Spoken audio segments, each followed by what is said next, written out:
Margaret, and like others, I really do want to compliment Colette Kelleher, former Senator, or her colleague Onda Bradum and Senator Eileen Flynn, and really to compliment Deputy Tommy Pringle for bringing this bill. And as has been said, it's a short bill to promote and acknowledge an understanding of culture and history of the travelling community. But I just want to spend a minute thinking about that. Why do we have to do that? Why do we have to pass legislation to do that? And I want to really look at where that comes from. If we're to realistically address the issue of travellers and the discrimination they face on a daily basis, we have to acknowledge the state's role in the policy that got us here. We know that their history and their impact and their role in the War of Independence, the role that their clans played throughout our history, their music, their culture is hidden from us. It's hidden from traveller children, but it's also crucially the wealth of that and the richness of that is hidden from non-traveller children. And that creates a reliance on negative stereotypes, a sort of reliance on a cycle of racism and discrimination. The state as a whole, from its foundation, made a decision that travellers were of no real value and set in process a motion of assimilating and absorbing travellers.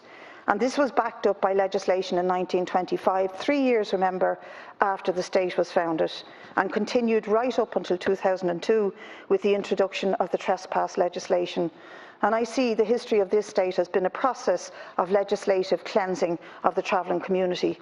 The Local Authority Act of 1925 had a clear intent to remove travellers from the physical environment. They didn't state it quite so, but when the Act was reviewed in 1947, the then Minister stated it, and he said it was specifically targeted at those living at the side of the road. This state initiated an attack on a people's identity and the erosion of that identity and culture. It meant that they were seen as not entitled to the same recognition, the same investment, the same resources, the same rights, a huge demarcation between them and us. And the biggest insult of all was in the last 10 years, the recent austerity that was imposed on the people of this country saw 85.5% of a cut to traveller education. Absolutely shocking statistic. The Irish Free State's idea of what it decided was to be true Irish or valued Irish was to create a monocultural identity, and they did this in partnership with the Catholic Church, and we saw that through the pages of history that we're now made more aware of what happened to women. There are backlash and counter-revolution against women through the Magdalen laundries, the mother and baby homes, etc. We're more aware of that. We're more aware of the incarceration of the poor in industrial schools, and that didn't exclude children and poor from the travelling community. But the same level of investigation into the history of the treatment of the traveller community by this state has not been had, and it needs to be had. In other words, Minister, we need to fess up to what is deeply inherent in the Irish state in a legislative process, in a process of all of its arms, all of its, whether it's medicine, whether it's courts, whether it's Gardaí, whether it's local authorities. There's a deeply embedded bias against travellers, and it's in the Department of Education as well. And that early intent of the Irish Free State to remove travellers from the physical environment has been repeated and repeated. None more so illustrated it than the 1960s and the Commission of Itineracy that was referred to earlier on, headed up by Charles J. Haughey, then Minister for Justice, who stated at the time there could be no final solution until itinerant families were absorbed into the general community. And that's what's been happening, and was stated by Deputy Connolly. There were no representatives on that commission of the traveller community or organisations that cared about them.